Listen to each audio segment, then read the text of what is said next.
মধ্যপ্রাচ্যের আকাশে আবারও যুদ্ধের কালো মেঘ ঘনিয়েছে। রাত পেরোতেই একের পর এক বিস্ফোরণের শব্দে কেঁপে উঠেছে গোটা অঞ্চল।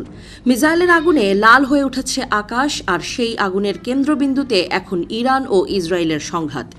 দিনের শুরুতেই ইরানের সামরিক বাহিনী ঘোষণা দিয়েছে তাদের বহুল আলোচিত অপারেশন ট্রু প্রমিস 4 এর 40তম ধাপ শুরু হয়েছে।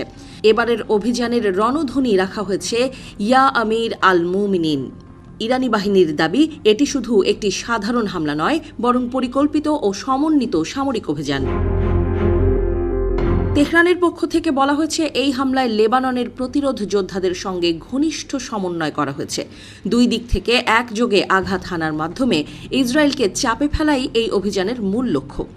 ইরানি সামরিক সূত্র বলছে, তাদের বিভিন্ন আধুনিক ক্ষেপণাস্ত্র ইতোমধ্যেই ইসরায়েলের গুরুত্বপূর্ণ স্থাপনাগুলোর দিকে ধেয়ে গেছে। ইরানের দাবি অনুযায়ী আকাশ চিরে ছুটে গেছে কদর, ইমাদ, খাইবার শেখান এবং ফাত্তাহ সিরিজের ক্ষেপণাস্ত্র।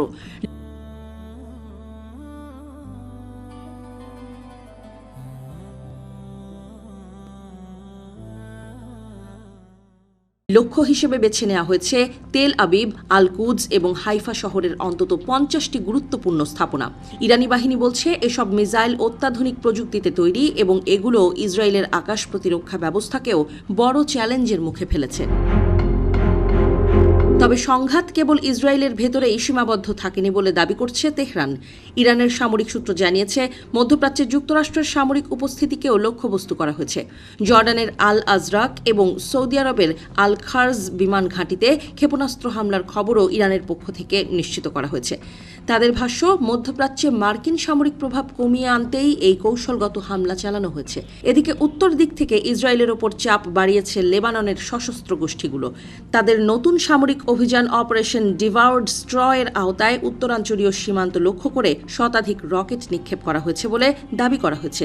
এর ফলে সীমান্ত এলাকায় ব্যাপক উত্তেজনা ছড়িয়ে পড়েছে। ইসরায়েলি সংবাদ মাধ্যমগুলোর তথ্য অনুযায়ী গত 24 ঘণ্টায় ক্ষেপণাস্ত্র হামলার তীব্রতা উল্লেখযোগ্যভাবে বেড়েছে।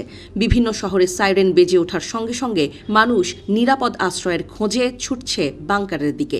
একাধিক স্থানে হতাহতের খবরও পাওয়া যাচ্ছে, যদিও সঠিক সংখ্যা এখনও নিশ্চিত করা হয়নি। এর কয়েক ঘণ্টা আগেই ইরান দাবি করেছিল যে অপারেশন ট্রু প্রমিস 4 এর 39তম ধাপে পারস্য উপসাগরে অবস্থিত যুক্তরাষ্ট্রের কয়েকটি সামরিক অবস্থানে হামলা চালানো হয়েছে। ইরানের দাবি, ওই অভিযানে খোররাম শাহর এবং ইমাদ ক্ষেপণাস্ত্র ব্যবহার করা হয়েছে। তবে এসব দাবি স্বাধীনভাবে যাচাই করা সম্ভব হয়নি। সংঘাতের উত্তাপ এখন সমুদ্র সীমাতেও ছড়িয়ে পড়েছে। কৌশলগতভাবে গুরুত্বপূর্ণ হরমুজ প্রণালীকে নিজেদের নিয়ন্ত্রণে থাকার দাবি করেছে ইরানি নৌবাহিনী। ইরান সতর্ক করে বলেছে, যুক্তরাষ্ট্র কিংবা তার মিত্র দেশগুলোর কোনো জাহাজ এই জলপথ দিয়ে চলাচলের চেষ্টা করলে তাৎক্ষণিকভাবে প্রতিরোধ করা হবে। সব মিলিয়ে মধ্যপ্রাচ্যের পরিস্থিতি এখন অত্যন্ত উত্তেজনাপূর্ণ। একদিকে ইরান, অন্যদিকে ইসরায়েল ও তার পশ্চিমা মিত্ররা। এই দ্বন্দ্ব নতুন করে বড় আকারের আঞ্চলিক সংঘাতের আশঙ্কা তৈরি করছে।